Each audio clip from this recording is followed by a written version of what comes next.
সাকিব হোসেন সোহেল সম্পাদিত Lakshmipur RF TV. আমাদের পৌরসভার পক্ষ থেকে মোজাম্মেল হায়দার, মাসুম ভূঁইয়া, লক্ষ্মীপুর পৌরসভার মেয়র, উনি উদ্যোগ নিয়েছেন যে প্রচণ্ড গরম পড়েছে, এই গরমের মধ্যে সাধারণ জনগণ যেন একটু ঠান্ডা পানি, একটু শরবত খেতে পারে, সেজন্য আমাদেরকে এই ঠান্ডা পানি এবং শরবত পৌরসভার পক্ষ থেকে, মেয়র সাহেবের পক্ষ থেকে সবার জন্যে ঠান্ডা পানি শরবত উন্মুক্ত করে দিয়েছে। সবাই আসতেছে এবং যার যার অনুমান মতো সে পান করতেছে, পান করে যাচ্ছে। দেশব্যাপী তীব্র গতিতে বাড়ছে গরমের তাপমাত্রা। তাপদাহের মধ্যে সর্বস্তরের জনগণকে স্বস্তি প্রদানের লক্ষ্যে লক্ষ্মীপুর পৌর শহরের জনবহুল স্থানসমূহে পথচারীদের মাঝে ঠান্ডা পানি ও শরবত বিতরণ অনুষ্ঠিত হয়েছে।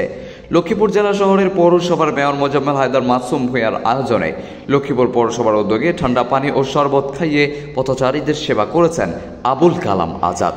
তিনি পৌরসভার জারি কারক দায়িত্ব পালনকালে লক্ষ্মীপুর RF টিভি ভিডিও লাইভে সাক্ষাৎকারকার বলেন, ঠান্ডা পানি ও শরবত বিতরণের স্থান লক্ষ্মীপুর যুব ট্রাফিক ইলিশা গুল চত্বরের 0 পয়েন্টের মেইন মহাসড়ক সংলগ্ন ট্রাফিক বক্সের সামনে এই আয়োজন করেন।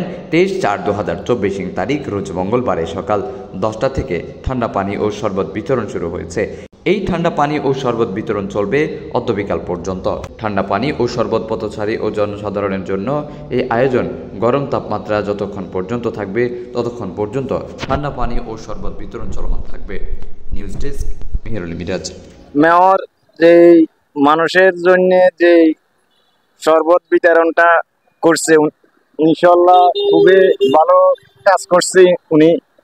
এই গরমের টাইমে যে কাজটা উনি করছে, খুবই ভালো একটা কাজ করছে মানুষের জন্যে।